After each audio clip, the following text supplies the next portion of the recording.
Who hasn't wanted to eat like the family of Downton Abbey or taste the cakes at Marie Antoinette's coronation? Have you ever wanted to try the pies served by Martha Washington to our first president?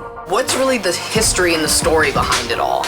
My name is Danielle Alex, and I love food. My entire life has been devoted to the cultivation and preparation of what we eat. In my career as a personal chef, I'm cooking for Alicia Keys, Carmelo Anthony, and top-level business executives.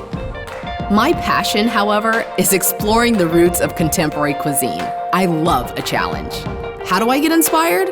I hunt through history for great recipes.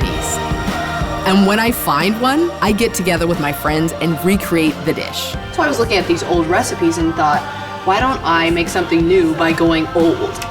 The recipes I look for have something different, whether it's a bit of history or an eccentric ingredient I haven't cooked with. Wow, you can really smell that. Some kind of alchemy or magic that I have to see and taste to believe. So good. I'm seeking regional flavors and traditional methods lost to history. I've discovered them in sources ranging from a 14th century marital guide, satirical Latin poetry, and even old movies. Oh, the aspic is too divine. Why old recipes? Finding and recreating an old recipe is as close to time travel as most of us will ever get.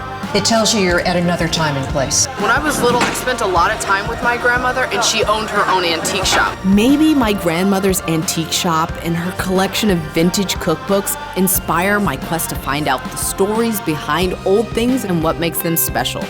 It's an adventure I share with my friends to understand what and how our ancestors ate, to taste what they tasted.